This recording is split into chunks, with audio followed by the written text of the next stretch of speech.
To start our afternoon session, we have Elaine Froese. She's a professional business coach with a certification from the Hudson Institute of Santa Barbara. Elaine has years of experience in conflict resolution and mediation, as well as a degree in home economics. Elaine is a member of the Canadian Association of Professional Speakers and an award-winning author of 2 books, Planting the Seeds of Hope, A Celebration of Prairie Life, and Do the Tough Things Right. Elaine writes regular agricultural columns for Grain News and previously appeared on Canada's national Ag Vision TV. For more than 22 years, Elaine has worked with families in businesses and now is coaching next generations. She currently farms with her family in southwestern Manitoba, so please welcome me and join Elaine up to the stand. Please put your cell phones on. Please put my phone number in your text message box, because not only do we have the white cards this afternoon, we also have technology. And some of the questions you want to ask me, you don't even want to write down on paper. So please put my number into the phone, and that would be awesome. Also, we're going to keep things on track here. You have, at some of the tables, there's a copy of my book, Do the Tough Things Right. And I would just ask that if you want that, you come and speak to me afterwards, and I'll be meeting you. I'll go to the back of the room there so that I can have a chat with you. The other thing is you have clickers on your table. Now, those clickers are so that we can vote. So I'm going to go to my next slide here. The poll is already open, and 4 people have already responded. You don't even know what the question is. Isn't technology wonderful? Okay, I am going to move to the next slide.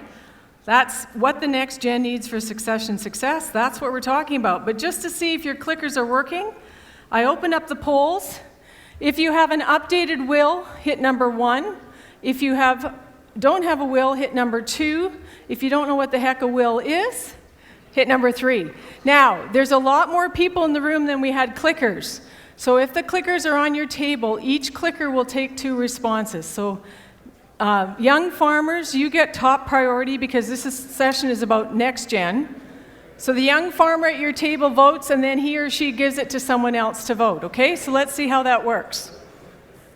Do you know that in 1997, the University of Guelph did a study of Ontario grain farmers and other farmers, and found out that 20% of farmers in Ontario that year did not have a will?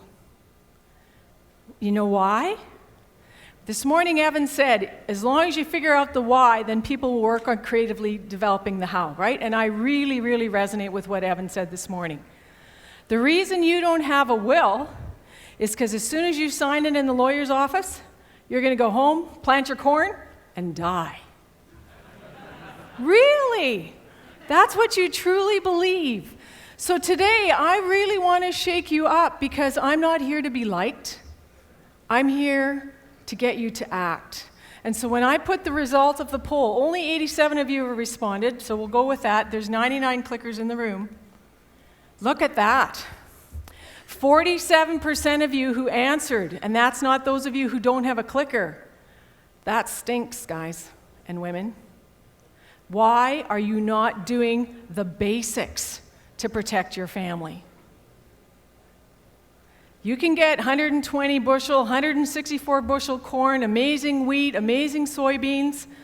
Our farm, Froese Family Farm, had the best year ever last year, and I apologize to you as a Western Canadian. I grow soybeans. And a farmer in an elevator at the OF meeting 7 or 8 years ago said, "You're growing soybeans? I hate you. Thank you." So I had to tell you, I don't care if you like me. I'm not your competition. I'm a farmer just like you are. But what's this really about? What is this about? Okay, next slide. We're not going to stay there. Okay, now you get to vote again, and those of you who don't have a clicker can do this on your little white cards. I'm opening up the poll. If you get nothing else from this afternoon's presentations, when we do this one and the panel, the next generation only needs 3 things, and this is it. They need clarity, they need certainty, And they need your commitment as their long-term business partner to actually do something. So when 47% of you don't even have a stinking will, write that down. I want you to open up your folders, left-hand side, take out the key challenges audit sheet that Megan and McKenna have put in your folders for you. I'll give you a second to do that, because you are going to work this afternoon and you are not napping. You can nap after the debaters tonight, okay? The key challenge audit is a list of all the things families tell me. I get 2 to 3 requests every week. Elaine, can you come and help our family talk? We're stuck. What's it about? Well, it's about this, this, and this. So the key challenge sheet is your list of figuring out, is it clarity for you? Is it certainty for you? Or is it the commitment to act? And if you flip to the back side, because we're environmentally friendly here and save paper, there's an activity log. So right now, get my will done by April 15th. In Manitoba, we have so much snow this winter, we're not going to be putting anything into the ground until at least after May 1st. We have snowbanks like this. I actually wore boots to London. I should have gone on the webcam or something to find out you don't have snow here. So everything has to get done on a timeline. That's why I've given you that activity log. So while I'm speaking, while the panel is speaking, use that as your action sheet. Okay? So have you voted on a scale of 1 to 10? What I want you to vote in, if we look over here at 1, 1 is I am definitely not ready, Elaine, and you're making me feel bad already. Or 10 is over here, I'm going home tomorrow, and the first thing I'm doing tomorrow morning is calling my lawyer. The second thing I'm doing is setting up an appointment with the accountant. And the third thing I'm doing is deciding when my wife and I are going to start our family business meetings. So what I'm asking you is, how ready are you to act? When women are pregnant, they're ready to buy strollers and diapers. When men have really expensive corn, they're ready to look for red, green, blue, yellow, or whatever color paint is their favorite, right? But I want to know what's keeping you stuck, because this whole deal of succession planning for the next generation is not succession planning. Succession is the old word. The new word is business continuance. How are we creating a business that's going to continue to the next gen? And if I had clickers for every 60-year-old farmer in this room and every 80-year-old farmer in this room, you would say, Elaine, I hate the word retirement, and I'm never going to retire. And I go, fine. I didn't say you had to. But what you have to do is you have to get clarity, certainty, and commitment. So let's go and vote. The polls are open. 42 of you voted. Please vote.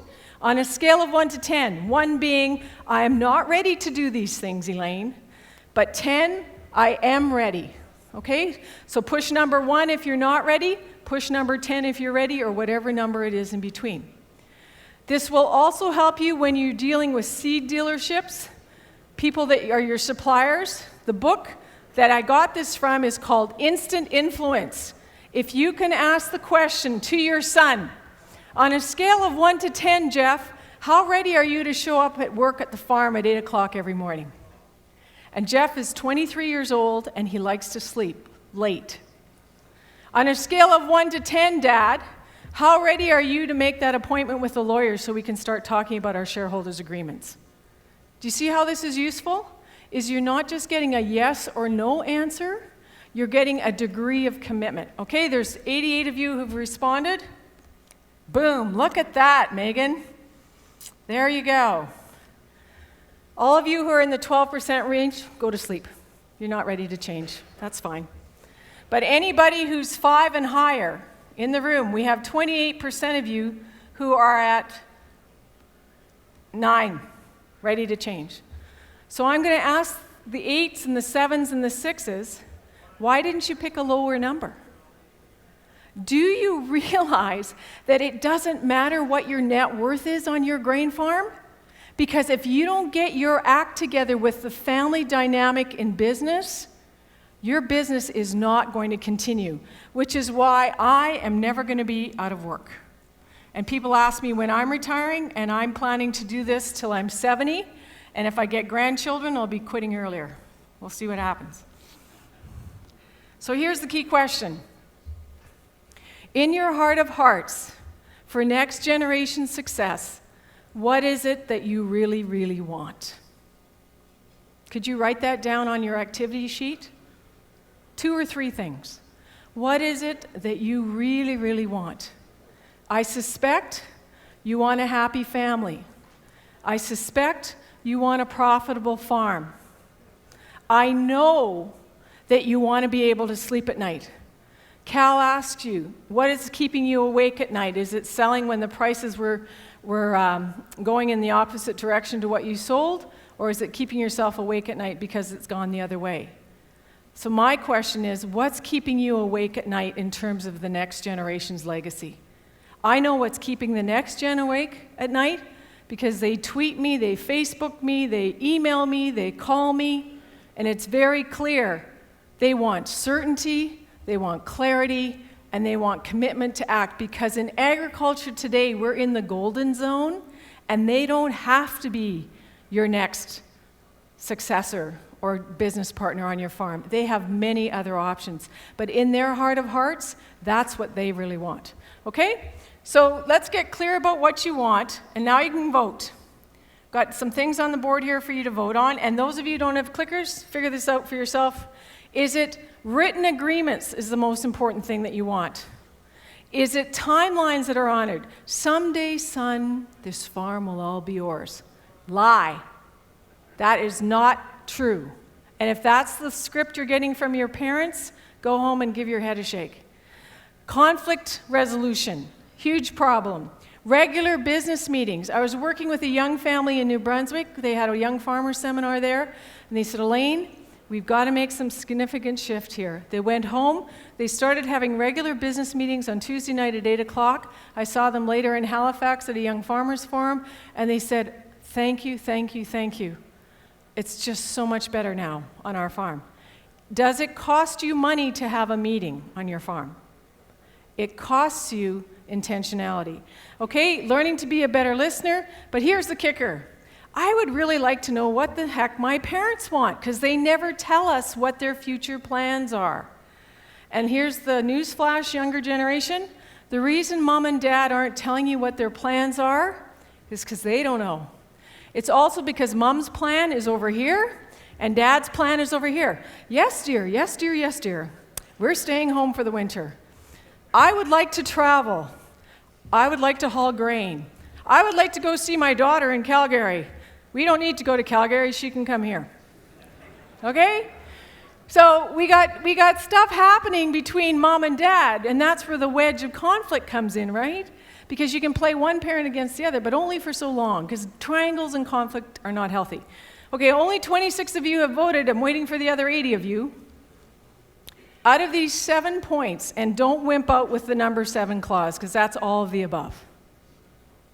Out of these 7 points, what is the most important thing for the next generation to have success on your farm?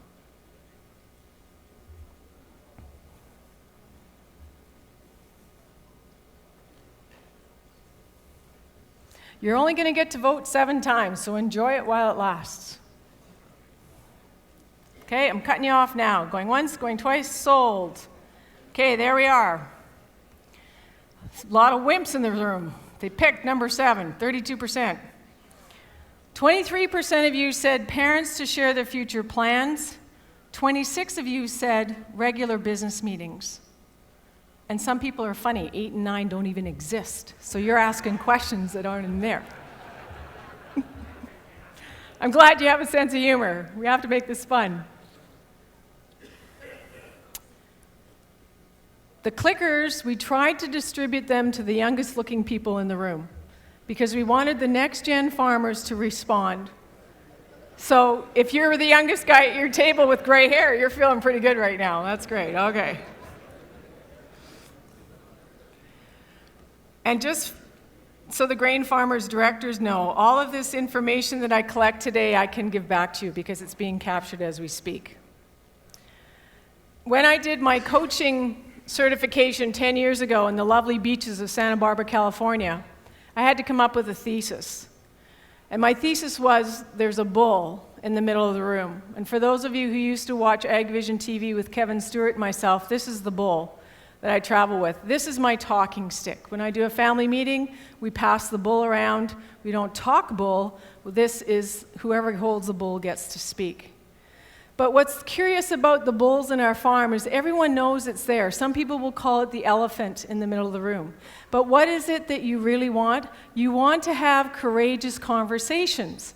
For instance, when I was married to Wes for 11 years, we came out of a gas station in Alberta realizing that Dad couldn't find his way out of the gas station. And I said to Wes, something's wrong with your dad. His brain is not functioning well. We had an appointment with Myers Norris Penny, who is our accounting firm, and you'll be hearing from Chad later on in our panel. But we've been with that firm for a long time. We phoned Daryl Ritchie, and this will be interesting to Chad because Daryl is now the CEO of MNP in Calgary. Daryl was my facilitator. And Daryl was a very astute man, and he said this, pretend Elaine is not in the room. And he looked at Abe and Margaret and he said, what would you do if something was happening to Wes, if Wes got killed? And Abe and Margaret thought a little bit and they said, well, that's easy. We'll just take the whole farm back. And I, as the favorite daughter-in-law, the only one, was sitting in that room listening, and I didn't go, yeah, you can't do that to me. I've been here 11 years and I don't want to go anywhere and I'm not going anywhere. I've had clients that behave like that. They're difficult. So what I did is I just looked and said, no mom, no dad, because that's what I call them. I've been here 11 years. I'm not moving back to my farm near Winnipeg. I've invested my government savings into this business. I've given you 2 beautiful grandchildren, and if something happened to Wes, we would continue the legacy and the farm would continue on. And Daryl looked at Abe and Margaret and they said, okay, Elaine. That is a courageous conversation that a lot of you in this room say, Elaine, can I just get some coaching from you? Because I would love to ask my father-in-law this. I would love to ask my daughter-in-law this. And you know who I feel the most pain for in this room? Are the young sons. Because they're trying to stay married to their beautiful wives, and they're trying to stay in business with their expectant parents. And they're in a rock and a hard place. But you also have to remember, grain farmers of Ontario, that 68 women in this room are also farmers. Because in your survey, 8% of your membership is female. So the next year when we come to this convention, there'll be a picture of a little boy and a little girl in that corner. And there'll be a man and a woman on that banner. Because it takes everybody on your team to have those courageous conversations. And you're afraid to do it by yourself because of all of the emotion. 80% of farm decisions are emotional, based on the research of Pierre Desrochers, who's my friend of Quebec, clinical psychologist. You can go to her website, pierredesrochers.com, and she does all kinds of emotional intelligence with ag families. So these courageous conversations are really, really important. And you can see that there's equity ownership, decision making, how to manage debt well, all of these things. And at the bottom, consideration for family time. Elaine, I don't want to work as hard as my dad or my mom. And those of you who are next gen are going to say, yeah, we get to have family time. And I've met young farmers this winter who've stopped working on Sunday. Their dads still want to, they can, that's their choice. But next gen is not driven only by money. But they are driven by what's keeping them awake at night is something that needs to end, and that's the high stress and the high anxiety that William Bridges calls the neutral zone. You are in the neutral zone when you're dating until the engagement ring shows up. I got a phone call, Calgary, airport, Chili's restaurant. It's my son. I pick up my cell phone, if I can find which pocket I put it in. Hi, Ian, what's up? Oh, Mom, I got good news. I said, oh, what's the news? Kendra and I got engaged. I said, great. Is there a ring? There's no reason. You all have a phone now that you can't be communicating. But the neutral zone is what has to end is the uncertainty. And what needs to begin is certainty. I get to be a mother-in-law on July 20th. The funny thing is, I got married on Independence Day, which is a bit of an oxymoron for marriage, right? So July 4th, they have lovely fireworks for Wes and I. Every year, we're guaranteed there'll be fireworks on our anniversary, regardless of where we spend it. So that's all good. Okay. Now, Evan also mentioned something very interesting this morning that I need you to understand, is I cannot read your mind, and that's what the cloud represents. I have no idea why you're not getting your wills done. But I want to know why, because I want you to act. And action and words are what I see and what I observe when I coach families. But there's one more step, and that step is the effect.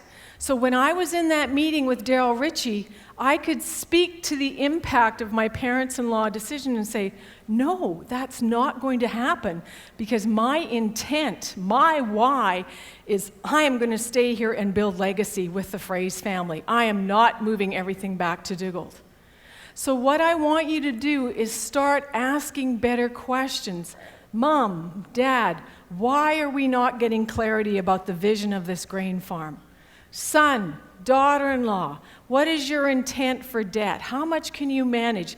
This young girl who's coming to my farm is a city girl, very frugal, very practical. She doesn't understand yet a $600,000 operating loan, but I'll be training her. You can still sleep, Kendra. It'll be okay.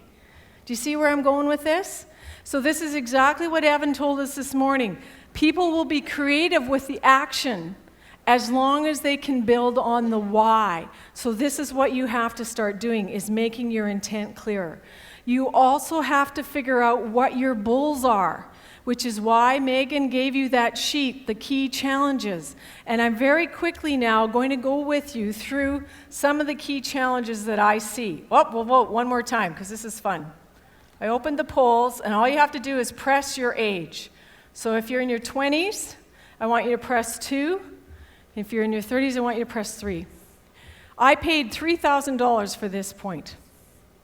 So appreciate it, would you? And this afternoon in the panel, you're going to know exactly how old each farmer is. Because to me as a coach, how old you are tells me tons of information. I am 56. For those of you who would love to send me a birthday card, it's October 27th. I'll get one card from this group. Doesn't matter.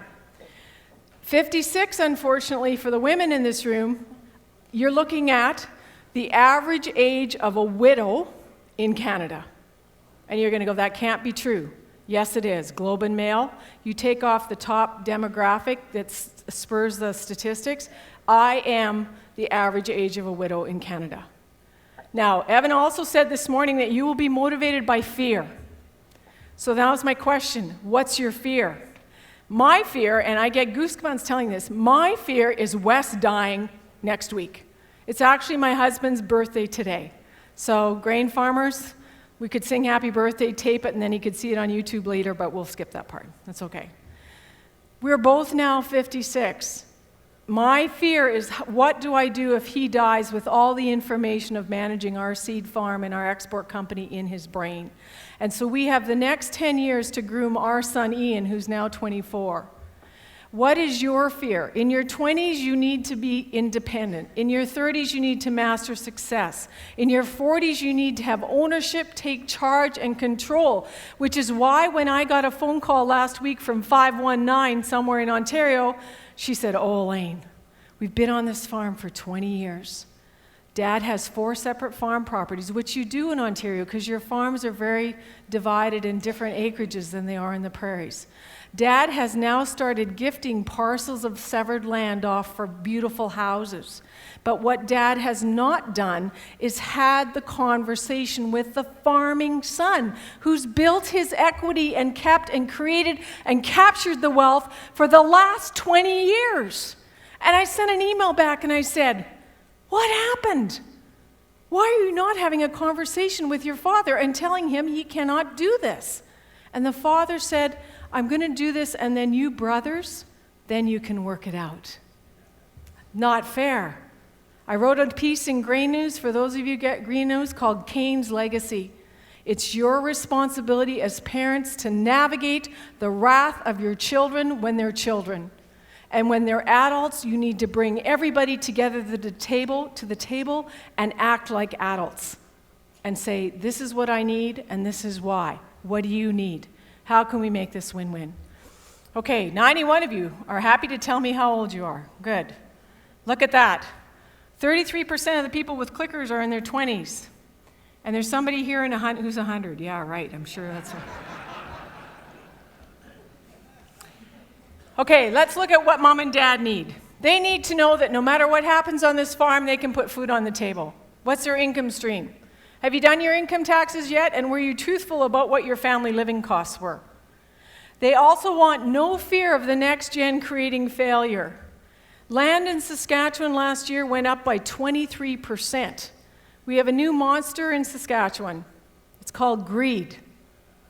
And it's happening because of the land prices. And you know the same thing is happening in Ontario, where land could be anywhere from $6,000 to $29,000 to whatever it is, depending on where it is.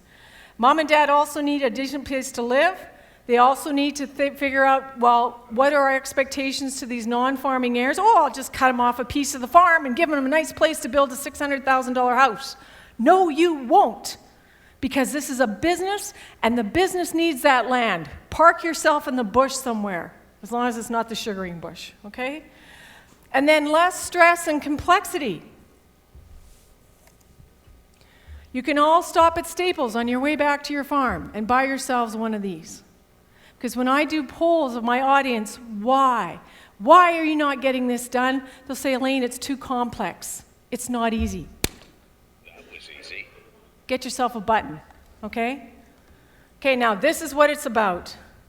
The next generation wants those courageous conversations. They want time for family. They want the certainty that knowing that they work their butts off with you as a business partner, as a joint venture, or as a separate corporation, or whatever your business structure is, that they're going to also be building their own ownership and equity. Our son is 24 and already owns 2/4 of land because his landlord threatened to sell it to someone else when he broke the lease. And so for Ian to have leverage to buy land, we gifted him a quarter section that was of lesser value. And why did we gift that one? Because his vision is different than ours. He wants to raise bison. It's appropriate for bison. He also wanted to start growing hemp. We had our first hemp crop this year. And I have a treat for the panel later, and they're not going to smoke it, okay?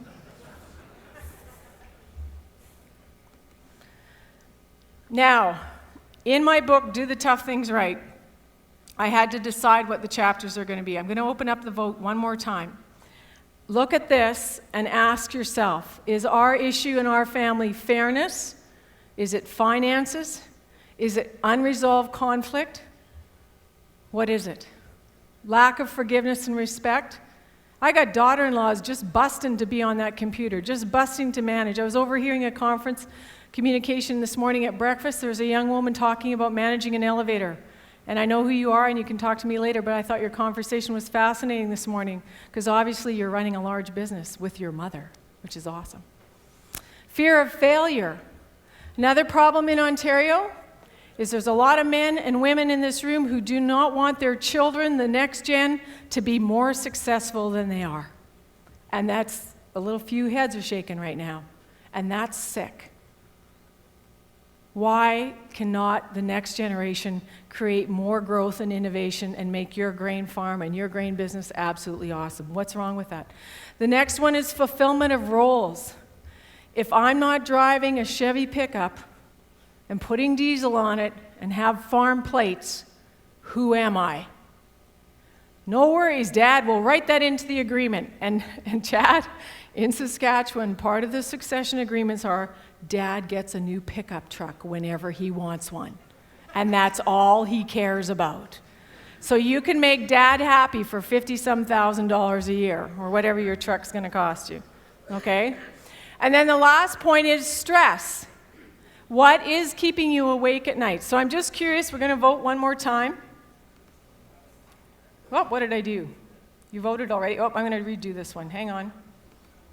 Because the poll wasn't open. That's the old one. Okay, the poll is now open. Of all of these key undiscussables, what the next generation needs for success, for business continuance. In your farm, is it fairness that's keeping you stuck and awake at night? Is it the financing as to how are we going to leverage to buy more land or make the existing operation more viable and more efficient? We've sprung out now into export. We're exporting rye to Korea, and we're in a joint venture with another seed grower. We just bought a $300,000 color sorter, and Ian's learned how to use it. Evan this morning stood right here and said, we need to use technology to leverage for innovation. And we are no longer boundaried. We are in a global world of agriculture, okay? So the poll is open. Only 73 of you responded. I'll give you a few more seconds to respond. Fair is not equal, and there's all kinds of different ways of being fair. But if you gave your child a university degree at Western or at the college here or at Toronto or Kingston or wherever they went to school, my financial planning friends deem that to be a $200,000 opportunity gift. And for the son or daughter who went to Guelph and is now coming back to you to farm in your agribusiness, what is that worth to you? And are you willing to even talk about putting a value on compensation for sweat equity? I've got a young man who's been farming with his father since probably actively 12. He's now 26. And I know there's a lot of different cultures represented in this room, but I'll just say those of you who like to eat King's peppermints at church on Sunday, come and talk to me afterwards. Because in certain cultures, there's a huge need for power and control. And I brought myself a banana from breakfast this morning. Because in India, the power and control issue is the crop protection, is the monkeys wrecking the crops. So what the farmers do is they put a banana inside a cage, and those monkeys hang on to those bananas for dear life, and they pull and they pull and they pull, and they can't get out of the cage. And then Farmer John comes along in the morning, bops him on the head, banana drops, he actually lets go, and then the problem is solved. So my question is, when you look at these key challenges, what is it in your heart of hearts that you know you need to let go of? And if it takes a banana to remind you, whoever wants this banana can have it later. That's fine. Okay, response is 86. Isn't that interesting?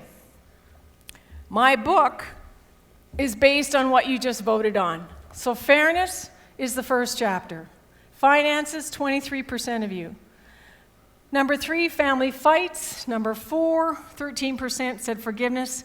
Look at that. Number 5, 22%, fear of failure.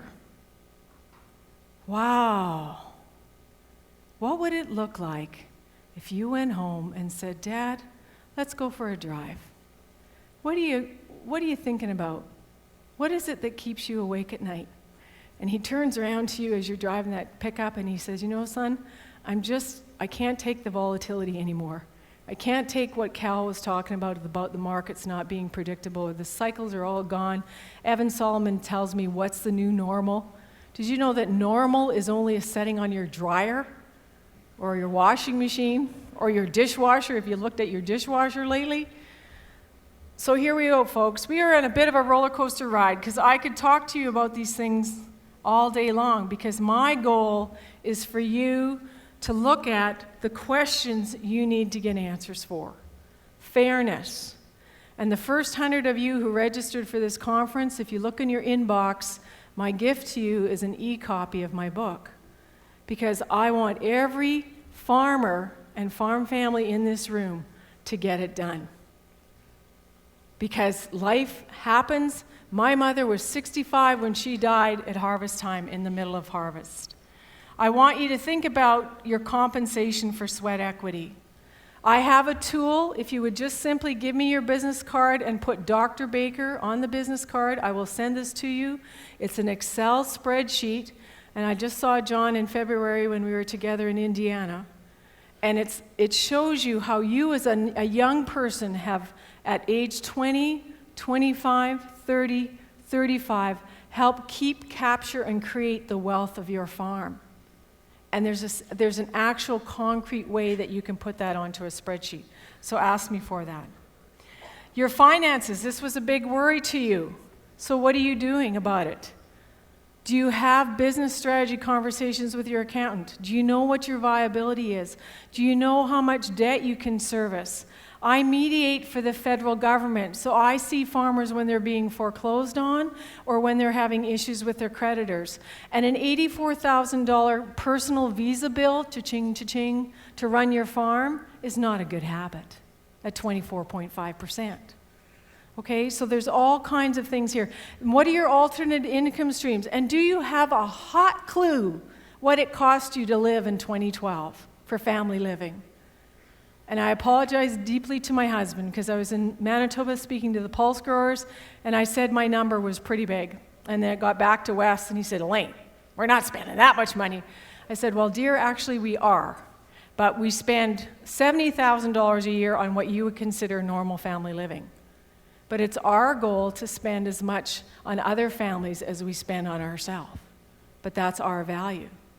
So you have to decide, what is this going to look like for business continuance? Because if you come to this family meeting with my 3 favorite ranchers, and the boys are all sitting with mom and dad are saying, oh, by the way, son, we'll be wanting $120,000 a year from this farm. And the sons are like literally falling on the floor. So 2 years down the road, I phoned this guy back, and we're talking about other things. I said, so, what is the real number? The real number was not 120K. It was 38.5. So you can ask for the sky. It doesn't matter. You have to be reasonable about what those finances are going to be. The other thing is you have to figure out how to do conflict, because conflict is a business risk management strategy. And you always get to choose your response. So if you don't like the way it is on your farm, what are you doing to change your response? And if you're a next gen and your father's walking across the shop to you every day and giving you the F-bomb before he even starts talking about what's to be done, I look at this 23-year-old farmer in Saskatchewan and I say, why are you still here? Because people do not have to live, work, or deal with nasty people. And I'm in a situation right now that I'm working with another CAFA consultant from this area, Betty Hansen, who's an amazing planner. She has her CA. Betty and I were talking this morning about a certain case we're working on, and we just looked at each other and said, did you tell him? Yeah, I told him the same thing. If this behavior of the parents towards him and vice versa does not change, you don't have to stay. So I give you permission to leave. How much is it costing you not to have this conversation? Dr. Cole's research showed in Virginia Tech that the farm families who had regular business meetings with agendas, put stuff down on the laptop, emailed out the minutes, kept those action logs, they were 21% more profitable. Would you like to be 21% more profitable in 2013? Would you like to be profitable in 2013? Glad we woke up. That's good. Would you have the guts to have one business meeting at least a month and start treating your farm as an ag business? If you knew you would make more money just by having those meetings. It's not rocket science, guys, but it's proven that that will work. So you need to learn how to fight. You also need to respect each other and forgive for past mistakes. On your key audit sheet, if you go to the middle of the page, there's a checkoff point that said, Elaine, I would like to avoid the mistakes that farmers typically make. The mistake that farmers typically make is they don't pay for good advice. Another mistake they typically make is they don't talk and they don't listen to what the rest of the team wants. Okay, so ask for what you need. There's a firm in Ontario, they've written 3 books, they're 2 lawyers, it's called The Family Wars. I think the website is familyfights.com. I just got their 3 books, but they're amazing because they're lawyers who write stories about what your neighbors did. And you all know nasty stories, but I don't want you to be driven by nasty stories. I want you to create your own stories. So you need to talk about, what do you owe your children? It's a rhetorical question, but I want the answer. What do you owe your kids? Nothing. The directors of the Grain Farmers of Ontario say nothing. What do the rest of you say? What do you owe your children? A loving, nurturing home. Respect, love and respect. Richness in relationship. Do you owe them half the farm? Or if you have 5 kids, a fifth of your farm? Because this is where we're having trouble with certain cultures. If you come from Germany, Holland, the Ukraine, or anywhere in the European culture, there's a very strong, clear directive that if you have 5 kids, they all get exactly the same, and don't you dare try to change my mind. And then I have young men saying, gee, you know, Elaine, if dad dies first, it'll all go well, because mom will have a different attitude. And that's really awful when you're sitting in a family meeting when a kid confesses to you, I really hope dad dies first. Or if dad died, this would be a whole lot easier to do. But if dad dies without a will, it's going to be a mess. So you got to get that done, okay? Also, what expectations have you built up for the non-farm or the non-business heirs? We're speaking in Toronto to the World Holstein Symposium in November, and Anne-Louise, the CEO of Holstein Canada, got up, and she's French, and with this lovely French accent, she said, Elaine, I never realized before that I'm a non-derrière. Many of you know French. You got the joke. That's good. But that's the truth. She grew up on a dairy, but she's a non-dairy heir. You have non-grain farm heirs. And some of those kids, those next gens that are being scooped up by Bill Gates at the University of Waterloo, they're making a whole lot more gold and coin than you are, even if corn is $6.70 a bushel. So let's think about, what is it that you need? What is it that they need? Which is why I asked you right from the very beginning, what do you really want? Do you want to be rich in relationship? Yes. But how are you going to get that? You've got to have these conversations. And these are the key issues that I see. I have also got up here power of attorney and alternates. Our kids' biggest fear is Wes and I having a car accident together and being disabled, not dead. Because if dead happens, the estate kicks in with a will, which are current and up to date. But if disabled happens, Ian and Erica have to make business decisions for their parents. Are they up to the task? And how, as you parents, I've written about this too, leaving how-to manuals and binders, how to make that happen. Well, let's talk about failure. What are you really afraid of? Separation from siblings can be good. Having different business structures can be good. But the problem with farmers is that they tend to be a little stubborn.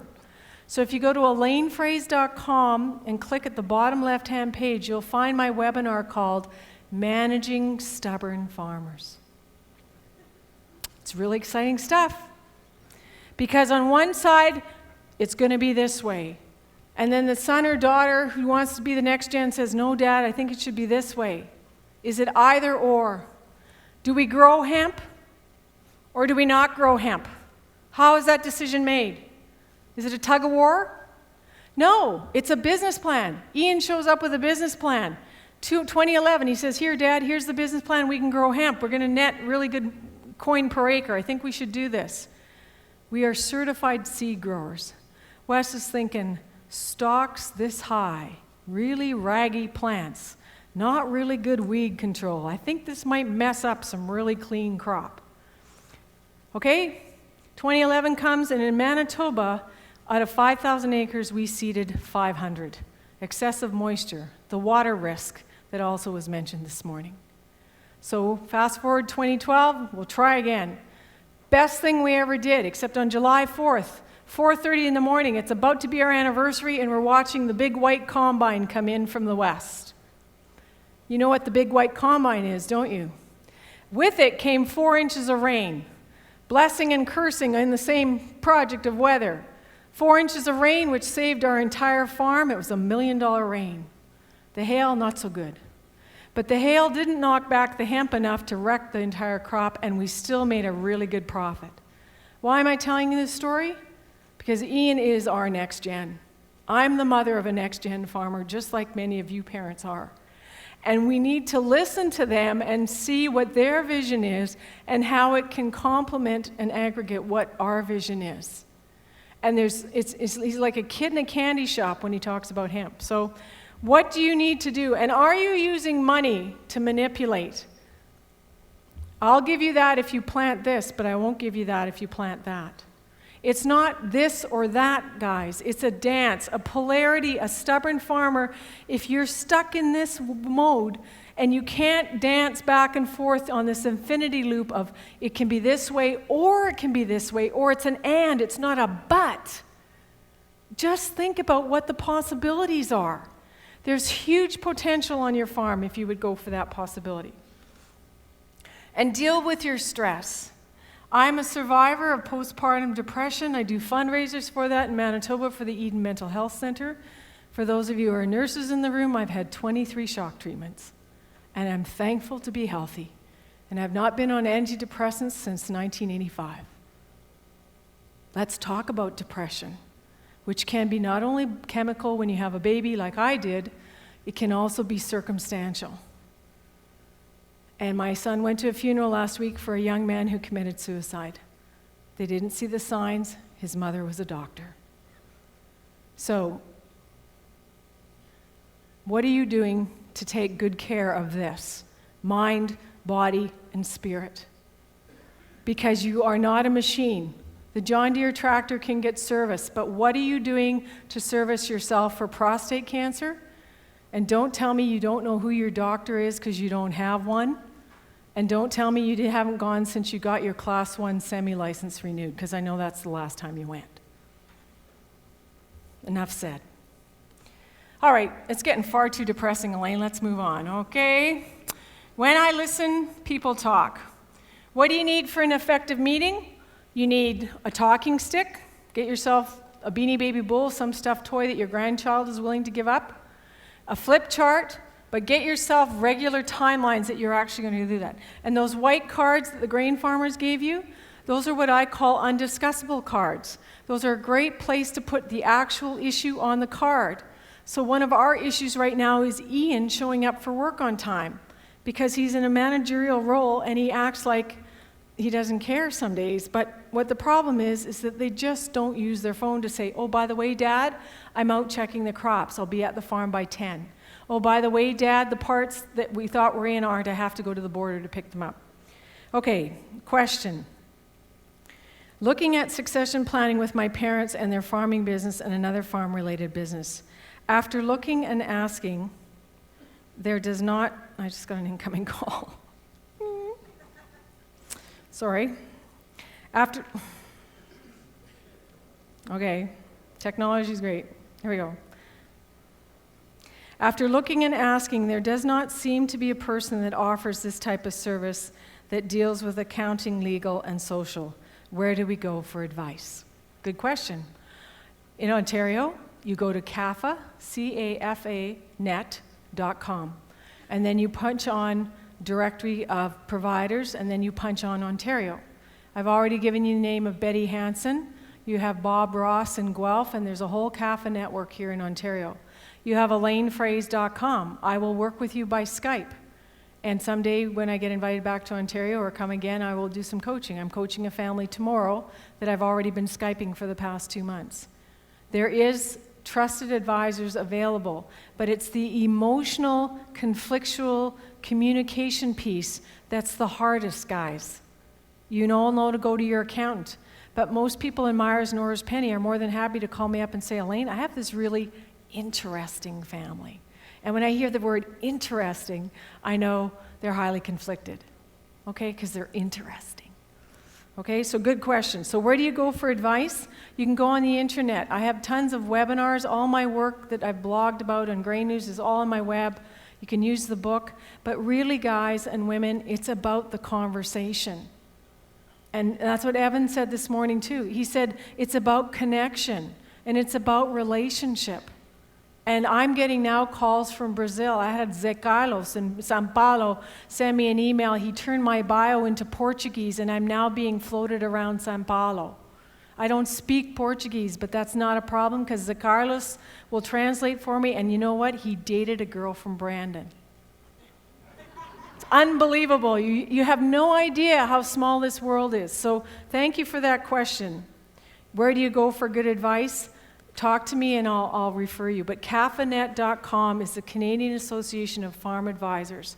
And the other thing, the next gen, and I'll speak for next gen, and I'm speaking to the parents in this room, please, if you don't get good legal advice, you don't like your lawyer anymore, you don't like your accountant, you don't feel you're being well served, have the conversation and tell them that you're not happy with the engagement anymore.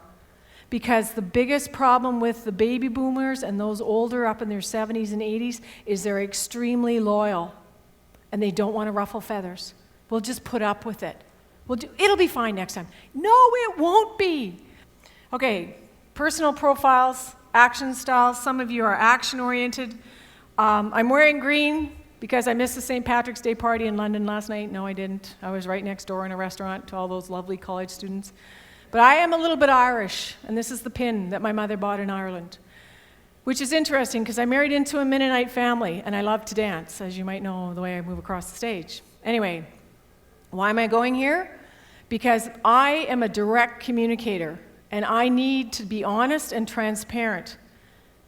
And you saw that again with Evan's presentation. McCain's is more successful with their brand because they chose to be honest and transparent. Honesty is always going to be your best path, and this is what action communication people want to do. They want to be direct, honest, and they don't want to waste time. Whereas those of you who are the bookkeepers on your farm are likely process-style communicators, and you're just really bothered by the fact that Elaine Froese did not put a period behind the 3. I just did that to bug you, okay? All the bookkeepers in the room, I know this is bothering you. They also want not to be rushed. So next gen is, like right now there's people tweeting for a prize. And all of you who are on Facebook, please go to Farm Family Coach and like me. It'd be awesome if you liked me on Facebook. And we'll talk about marketing later. The next one is the people style, and this would be my preferred style. I want to know how your relationships are going in your farm family first, and then we'll talk about what's happening on the business. But the other problem in business continuance that you really need to figure out is we have 2 systems here. Red is the heart, the emotional side, the family dynamic piece. Green, growth, profit, ownership, viability, grain farmer, business piece. What happens with us as farmers is these 2 systems are interlinked. And you have to start getting clear about, is this a business issue or is this a family issue? And unfortunately, I wish I had the magic formula to help everybody, but I don't fix anyone. Elaine Froese only fixes Elaine Froese. And if your family system and your business system are all intertwined and you can't get clarity, you might want to think about, well, is this something that is a family dynamic issue we need to meet, or is this something we need to take to our business meeting? And that's just because the hat I wear as a home economist. I'm trained in family systems, so I see the whole system, and then I want to see whether or not the rules are clear. Okay, so that's the people person type of communication. And then we have Ian, and he's the idea guy. Never got a shortage of ideas. And with the idea guys, you need to give them time. You need to help them. So there's 4 different communication styles. Another piece that I'm now doing is something called a personal style assessment, where the book is, Why Aren't You More Like Me? So if you go to whyaren'tyoumorelikeme.com, you'll meet Ken Keese. And if you want a personal style assessment for your farm, get a hold of me. I can get it done for you online for a small charge. And you can find out how different you are. My husband, love him, bless him, is ambitious, determined. Our son is balanced, responsive. My future daughter-in-law is practical, read frugal. And I am called influential because I'm high scoring for 3 out of the 4 dynamics. So we sat down in August to talk about our differences, and we had no idea that Ian and Kendra were thinking of getting engaged shortly. But after that meeting, Wes came up to me and said, Elaine, I know you've been pushing hard for these meetings. I'm really glad we're having them because I've seen a huge difference in Ian's commitment. And I said, well, Of course you have, because he's starting to get certainty about your respect for his opinion and his vision for the farm going forward. So it was only a meeting in our living room in August, but it made a significant shift to how Ian and Wes's interaction was happening. So get clear on what your style is. Why aren't you talking? You might be afraid. Maybe you're not a talker, but talking is the work. And some of you have avoidance behavior because you avoid conflict at all costs. And that's unfortunate, because fighting is not wrong or bad, it just is. So if you can embrace it as a learning experience, then maybe things will be better, okay? And think about how hot is the fight? What have you done to resolve it? What conflict styles have you actually used? I'm going to get you to vote, because I won't be surprised. I'm opening up the polls. The bull, by the way, is from Switzerland. It's part of my bull collection. I collect bulls. I grew up on a cattle farm, have a barbed wire scar right there from getting through the fence too slow. Okay, I want you to vote. Are you the kind of person who avoids conflict? Because if you are, then the relationship isn't very important. Are you the kind of person who accommodates and says, yeah, that'll be fine. Yeah, yes, dear. Chuck Swindoll, I think, said the two most important words in marriage are, yes, dear. Competing. I had a farmer and a son in a room one day, and they were supposed to switch yards. That was the plan. And the father said, you know what, I've changed my mind. I've helped you for 10 years. I think now I'll just go into competition with you. And I seriously wanted to hit the guy. Like 10 years of helping his son build up a viable operation, and now just because he doesn't have the ability to let go and let his son be on the main yard and the wife, the daughter-in-law, hold the flashlight when they're loading the canola bin at midnight, please. You're going to lose a relationship just because of your inability to let go. So are you voting? Only 30 of you want to confess. 38 of you, 46 of you, great. Vote for which style, because the ultimate style, where you want to go, when you can see conflict as a business risk management strategy, you will be able to embrace the problem, the bull, the issue, attack the issue, but not the person. And if you need help remembering that, you just look at a roll of toilet paper. Because toilet paper is soft on the person, but hard on the problem. Catch. Good. It works.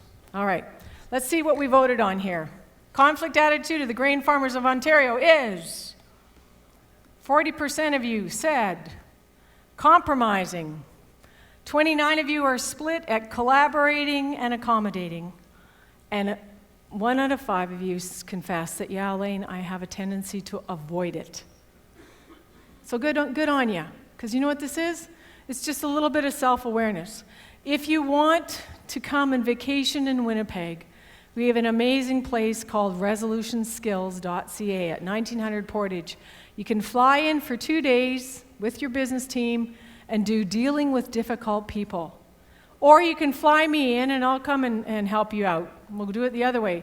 You also have Conrad Grebel College at the University of Waterloo, another really good conflict resolution training place. There's many resources that you can use. I'm just challenging you to look at your attitude towards conflict and how you're dealing it, because what the next generation needs for success is figuring out where they can get a higher degree of commitment, because 21% of you are slaying around here in the avoidance area. 29% of you like relationships being more important, but the ones of you who are collaborating, that's amazing. That's where you really want to be. All of you who are 4-Hers, help me do the 4-H pledge. I pledge my head to clearer thinking, my heart to greater loyalty, my hands to larger service, and my health to better living for my club, my community, and thank you. You just did the resistance exercise. Is the resistance coming from not understanding what the options are? Is it freezing estates or shareholder agreements or power of attorneys? Is the resistance coming from the heart? This was Grandpa's land. I talked to a farmer today, he's 6th or 7th generation. I'm a 5th generation Canadian married to a 1st generation Canadian. My great-grandfather went west from Dunnville, Ontario, and decided to buy land from a Métis woman where the new floodway now goes through. In 1960, my parents got expropriated. I grew up 15 minutes from Portage in Maine. Chase cows Saturday morning, go to the ballet Saturday night. It was a great life. But this is what I want you to get figured out, is what is stopping you and why are you stuck? Is it in your head? Is it in your heart? Or is it in your gut? And when you figure those things out, it'll be great. Whoops. Go back here. Oh, I'm going forward. Okay. We've run out of time. I've come to the end of my talk. But there's always more. So these things that I have on the board now are just tools for talking about tough issues. And this webinar is on my website. But I want you to play with possibility. I want you to listen.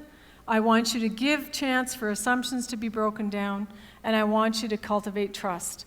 I also want you to respect the next generation's opinions and to stop gossiping about each other and start working towards it. And here's a subtle thought. At the end of the day, are you going to take your farm with you? Yes, you are if you live in Manitoba. A man was buried in southern Manitoba last week in his coffin, and there's a drawer. And in that drawer is a whole pile of cash. And I had a young farmer tell me this last week, Chad, and I said, is there a Funeral of Manitoba Act about not digging up graves after someone's buried? Can you imagine the family angst that that's going to cause? If I was the funeral director, I would have write, Charlie Jones, here's a check for $100,000. You put the check in the coffin and you take the cash. This is a very sobering thought. If you go on my website and if you look at my moniker, it says, it's your farm, it's your family, it's your choice.